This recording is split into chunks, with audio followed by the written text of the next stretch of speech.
Grab some water.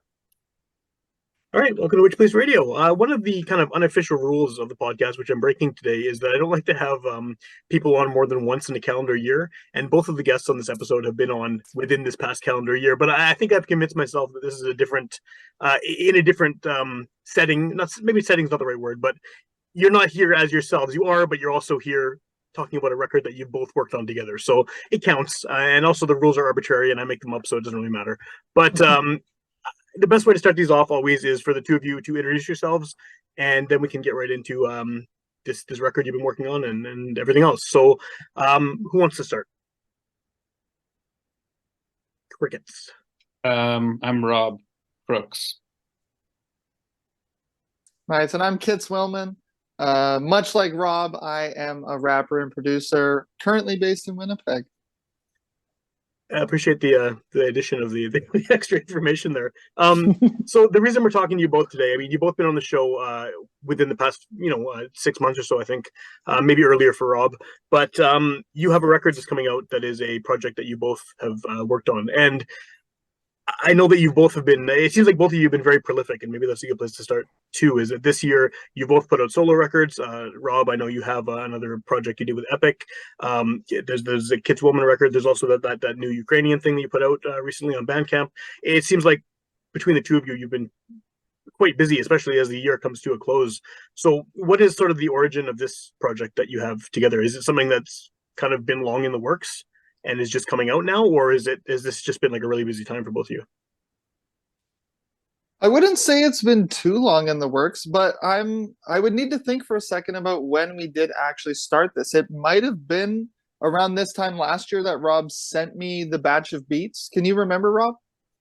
No, I don't remember, but yeah, I agree that it hasn't been that long actually. This was a pretty quick turnaround for this project, I would say.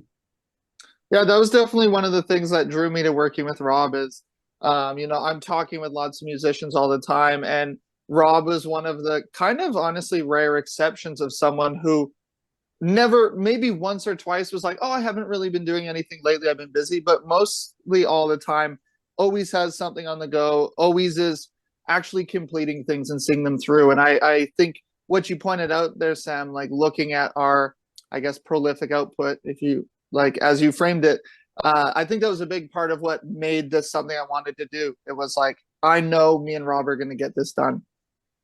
Yeah. And so just like to kind of put some context into this, when is this actually coming out, and what is it called?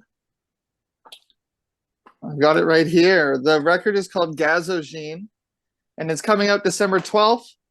Maybe a little later on some of the streamers, but for the main places, especially our Bandcamps, next Tuesday or the Tuesday of December 12th, whenever this podcast comes out. Right. Cool. And so, like you said at the beginning, I mean, you're both rappers and producers and multi hyphenates, and on this record, you're both rapping. How was the kind of production duties split? Was it a collaborative effort the whole way through, or was one of you doing more of that end and the other doing more vocals? I know you both have distinct styles on the production side of things as well as on the vocal side of things. Yeah, as it turned out, I did the production on this one for the most part. Kitz would definitely like pitch in ideas on like kind of post-production parts, like where the beat should drop out or stuff like that. But I made all the beats and I sent them to Kitz, and then Kitz, I think, started all the songs lyrically. So lyrically, I just kind of followed him. But this is sort of, I think we both sort of agreed that this would be the first one of more than one, and that the next one Kitz would probably produce. So that makes sense. Keep your eyes out. Cool. Is there? I mean, when you're obviously, Rob, you've produced music for yourself for years now. You produced for a lot of other people recently as well. What do you have to do to make a record with someone like Kitz, who has a very distinct style? I mean, all of the recent records, including the one that came out this year, it's very uniquely a Kitz Willman record. This is obviously a collaboration, but is there something you have to do differently, or a way to approach it differently, I guess, from the production side, knowing that you're working together on this? Well, I think the majority of the beats, if not all of them, I didn't make with Kitz in mind.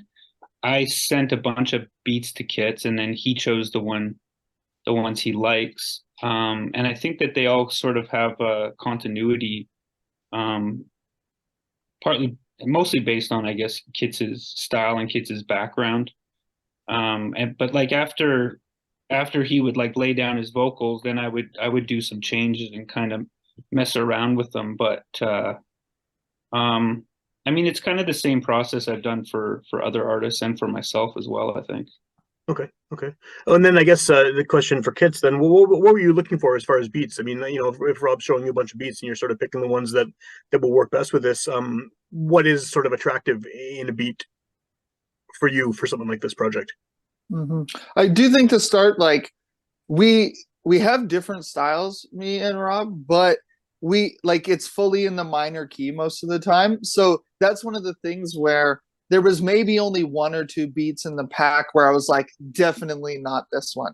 But there was also ones where I was kind of like, not that same response of like definitely not this, but more so like I definitely would never make this beat. So the first song that I started writing to is called Some Call. I think it's track 7.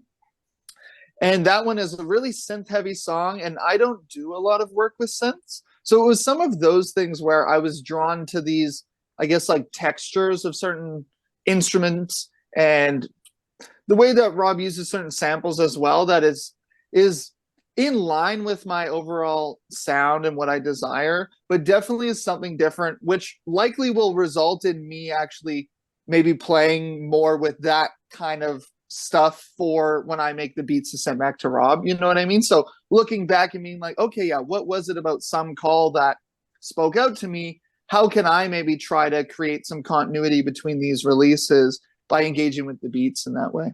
Okay, okay. Well, and I've only had a chance to listen to it fairly briefly, but the first thing that jumped out at me is that's how noisy the record sounds, and I mean that in the best possible way. It just sounds like there's so much happening, like vocally and as far as the production goes. Was that a deliberate thing and I think that fits actually with both of your sounds too, in maybe a different way for each of you, but having just that much sort of action is not the right word, but there's so much so much action going on in each track, and as far as just like raw sound. Well, I mean, Yeah. Kitz brings a lot of energy to the tracks, right? And if you've seen him perform too, he's like, it's almost it's almost like a rock show or something with how hard he can go. So I think that was to a degree, I think it was the beats that Kitz chose, but it was also me responding to what Kitz had put down, and trying to like match that level of noise, because you're not always doing that. Like I've been working with Epic, and you're not with Epic. It's different. Like if you put too much noise into it, he could be drowned out, you know. But someone like Kitz, like it's kind of like you got to match him, you know. Yeah, I think that speaks to some of the specific dynamics of what happens when we come together, where my voice is born out of needing to compete with other instruments, you know. Like I learned how to use my voice playing in the 2-piece band in the basement, you know. So there's a little bit more room in the higher frequencies. It was just bass and drums. There's interesting things like that, which again comes back to this aspect of Rob having so much experience producing for other people, where this was the first full project I've made on someone else's beats. And I'd only done 2 songs or 3 songs before, if you count a feature I did with Rob. Only 3 before that were ever on someone else's production, other than, you know, freestyling to like the Shook Ones instrumental or whatever off YouTube. But that was one of the parts that made this really cool, because Rob does have a lot of that experience working with other people, whether it's, you know, doing the production stuff, but also early experiences in bands and whatnot. So I think that the way you describe it as noisy, I think really reflects like the almost jamminess of it, especially with some of that interface of me putting in some suggestions for the beats, which might also be emphasizing on those noisier, louder, more high energy elements. Like, yeah, keep that hi-hat going, or double time that, or things like those sorts of changes that really push the music forward in a way that I really enjoy Rob's production for doing in the first place. Yeah. Yeah, that definitely makes sense. When you just said there about, you've rarely done a project like this where you're using someone else's production, is that just the way things have worked out, or is that sort of a control thing with you where you prefer to have sort of, involvement in all aspects of something you're putting together? Definitely the control part, comfortability as well, and then the aspect of not having done solo stuff in a bit, coming out of playing in some bands, and then the last band I had, we had a bit of a, it was a trio. We were locked in, and then the bass player moved, and we just didn't find someone to fully fill that slot. So there was those, I guess, barriers from collaborating that I wanted to avoid, and I really stayed within that. And also, again, just having the desire for complete artistic control. It's kind of funny, like I was listening to the Gazogene album yesterday as I'm working on mixes for the next album that we'll do an interview for in maybe April. But I was like, Get my oh man, calendar like, out now. yeah, exactly. But I was like, oh, Rob really mixed and mastered this differently. Even though I had input on it, of course, like it's something I'm happy with. But just noticing that I can be so content with something, and then I go to my other project, and what I'm doing is ultimately still so different, and also learning, building, growing in those ways. But I said this to Rob actually. I don't know if it was super early on into us meeting, but I mentioned it to him at some point where I was saying to my dad, like, I really want to level up on music this next year. And I probably said that actually in like 2021. And my dad asked, like, what does that mean? And I said, making music with other people. I think that's the part. So was it a real conscious choice to only be doing my own production for so long? Not necessarily. Was it a conscious choice to make something like this, a body of work with another producer like Rob? And was it destined to be Rob? Totally, 100%. Those other tracks I did beforehand are kind of a surprise that they came out before this. I thought these were going to be my first full songs on other people's production. Yeah, for sure. Well, Rob, I know, like we said at the beginning, you both of you have been very prolific in terms of releasing stuff lately. You have this release, you have your solo record, and then you have the stuff you've done with Epic as well. All sort of within this year. How does this differ from those? I mean, did you approach this differently? Because obviously, like you said, working with Epic sonically, it's different, the way that his energy level, the way his vocals go. So the beats are obviously gonna be different for that. And then your record was very heavy, subject matter wise and sonically too. Do you have to kind of like use a different part of your brain to put together each of those three projects? Well, I think that working with other people, I always try to be open to what they do and to their additions, because I like control too, and I like coming at like a coming to like a project with like a clear idea in my head that I want to develop, and it's kind of specific to me. And so when I'm working with other people, I kind of make sure that I don't get into that mindset, because I think ultimately when you work with other people, you end up creating something better, because you always create something that's different that you would have done yourself, and it gives you sort of new perspective on what you're doing. So I mean, like Kitz had a lot of input, and I was always receptive to it. I hope Kitz feels that way. And I was always just wanting to like go with it and go with what with his ideas. So yeah, I guess it's different in the sense that you're sort of responding to a different person, but it's sort of similar in the ways that I just always try to be open to. Okay. Is this something that you're intending on? I mean, I know you mentioned again earlier that this is going to be one of many projects. Is this something you're planning on doing live as well with the two of you? Oh, definitely, yeah. Is that like, do you have anything in the works, or is that just sort of because you work together already, it'll happen, and you just sort of run within the same local musical circles? I would say in the works, yeah. We were plotting something to be around more the release, and then life has been a bit hectic, and December is always a bit of a touch and go scenario for putting on any sort of event. There seems to be a real maximum capacity, but we definitely want to represent this live, and especially with a visual component. I think cool. that's something that both me and Rob really like. It's interesting how there's the aspect of connecting on the beats. Our subject matter is not super different, engaging with colonial critique, stuff like that. But also having a unified perspective on the need for rap to happen live in the first place. This is a live music genre, as much as certain festivals might want to only have one rapper on their lineup.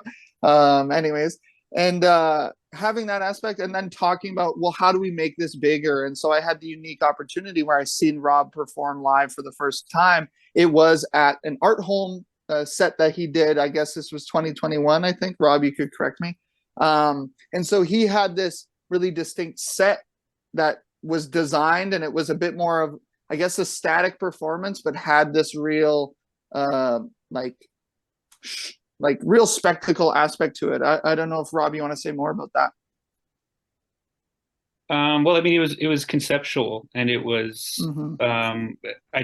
like immersive, I think, is what we were going for, to try to create a sort of a world. And yeah, I think that's what I like about Kitz too, because he brings that sort of conceptual and like visual art thing to live performance. And I've been thinking about how, like, I'm getting older, and I'm not necessarily into like bar shows as much anymore. I don't really like going to bars. And so I'm always thinking about how can we make shows interesting, just on their own, like as art, right? Yeah. Like not to sound like a pretentious dick, but I want the music to be taken as art, So I think I'm excited for when Kitz and I do perform this album, because we've already been talking about what visual elements might look like and how to conceptualize them. So that's really important to both of us, and I'm really excited about, when both of our lives becomes a little less hectic, we can put this onto stage somewhere. Is that something that comes with age too? Is just, I mean, I totally with you. I'm not wanting to go to bars anymore. But the idea that you can sort of feel okay with saying this is art, and sort of presenting it as an art piece, rather than feeling weird about it, or feeling like you're being a dick about it, or whatever, like you said. I mean, is that something that just kind of like, maybe 20 years ago when you were doing this, it would have seemed really strange to present your music as an art piece, but now, like, you think that sort of it's something that you've grown into, the idea that this is, I'm sure you always thought it was art, but you know what I mean, like that this is something that can be done with hip-hop based music. I mean, in 2023, maybe couldn't have been done a decade or two ago. I mean, yeah, it's hard to say, because I think sort of what you're alluding to is the fact that hip hop, as far as I've known it, locally, and I guess in Canada, really has always existed within bars, right? I mean, yeah. Rap shows have always been in bars. Drinking has always been a huge part of it. I think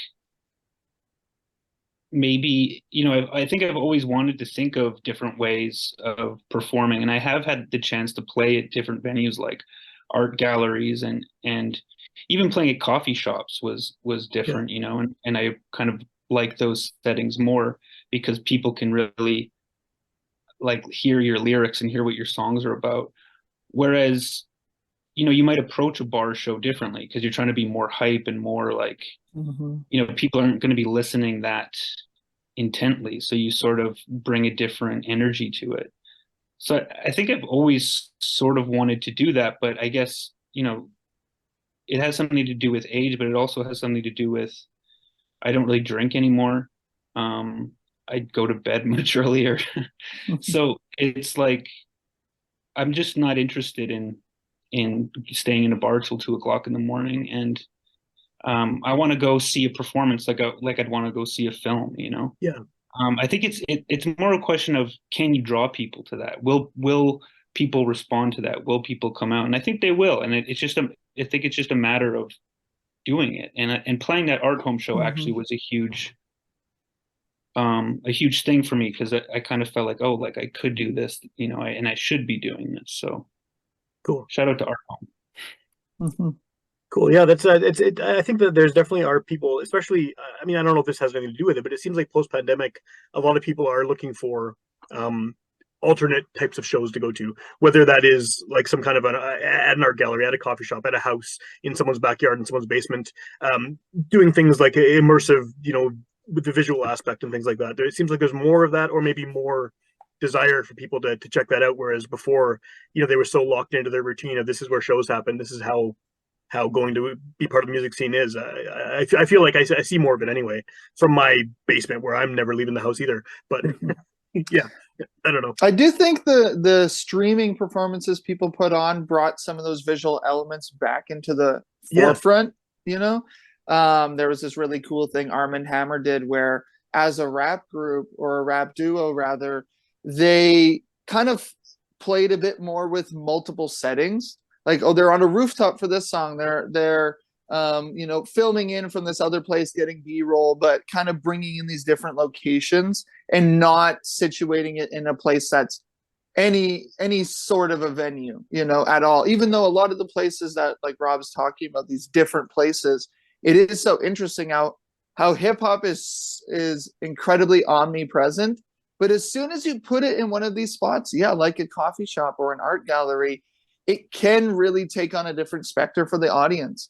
And there was an experience I had where I'm out at a bar, I'm end of the night, dance party's happening, and I was in Saskatoon. It was like Christmas time. I was visiting, and I'm talking with someone on the dance floor, and he's like, "Hey, it's my birthday tomorrow. Like, do you want to come play?"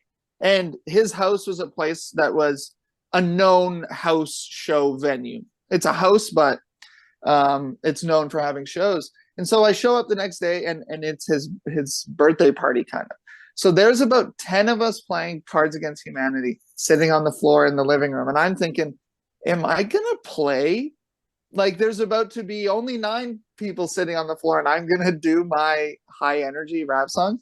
And so I say this to him, and he's like, yeah, I love music. Like, of course I want you to play, So I played, and then I had this cool exchange with one of the guys after where he was like, I had no idea there was going to be music tonight. And I think it's one of these bittersweet things about being a hip hop artist in Canada where people are like, I didn't think there was even hip hop in Canada. Like, you kind of always have a certain part of the audience that's having that particular experience anytime they're watching live hip hop, whether it's Cartel Madras or Jimmy the Jamster playing here in Winnipeg. Like, people have that reaction to it, and it's reflected in the way the system, in the music industry, I should say, by the system, the music industry in Canada looks at hip hop in a certain way. And sometimes, that's kind of a card you can keep in your back pocket as a self-aware artist, and know when you're going to do that. Because it's funny, like, I think this record is so high energy, it would do great in that bar setting. Yeah. But that's not really what our intention is, because it's, these rhymes are fast, the beats are quick, high energy for the most part, but that's maybe not what we're trying to get out of the overall message or the overall idea behind the songs, the collaboration, so on and so forth. Well, maybe this is too big of a question to ask in this context, but what are you trying to get out of this? I mean, what is sort of the goal of putting this out? I mean, like we've already established, hip hop is a weird thing in Canada, and a lot of people, like you said, that they're new to it. They're not really necessarily sure what to make of it. I think both of you make music that appeals beyond that crowd anyway. Just from other projects you've done, or just from the style of how you present what you do. Who is this for, and what are you trying to put out there? I mean, it's obviously not necessarily just a record that has a good beat and you can dance to it, as you just said, right? I think one thing that maybe I'm just getting a sense of is that everything goes in cycles, right? So you had hip hop, I think, go through this cycle where it became like the dominant force in pop culture, and it got to the point where pretty much everybody listens to rap, to some degree now. Yeah.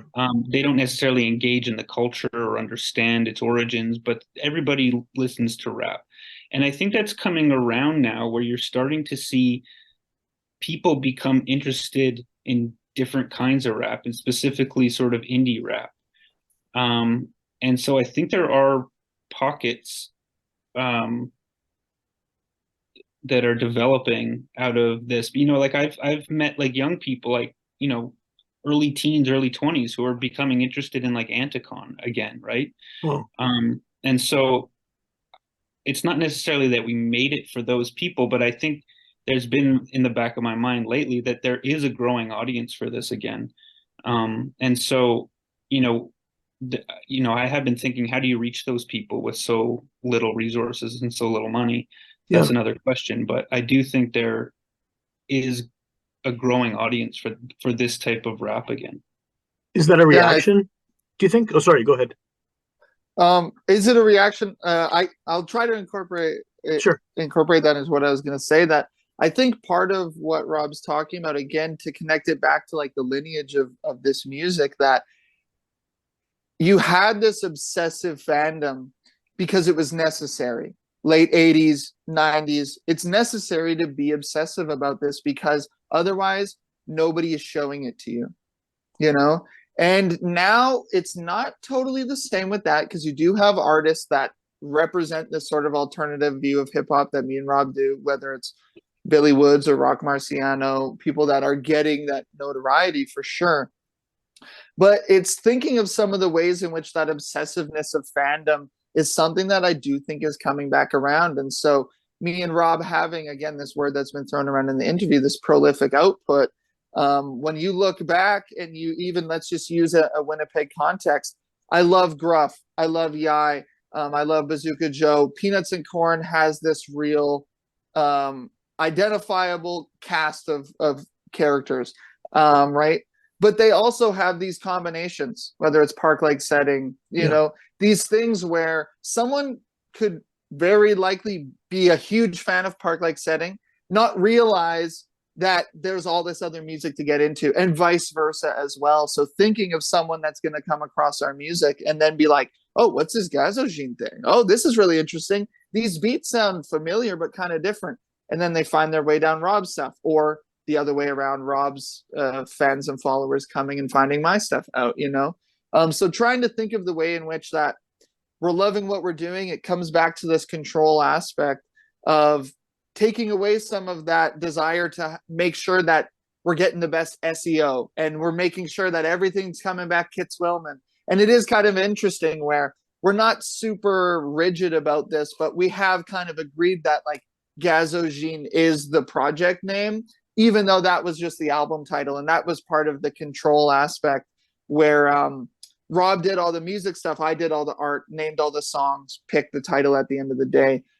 So there's those other aspects that are kind of just like, all right, let's make sure we're practicing as many of these elements as possible when we're giving people something that we want them to, you know, grab the CD and, hey, we put our lyrics in there. We're not ashamed of these things either, you know?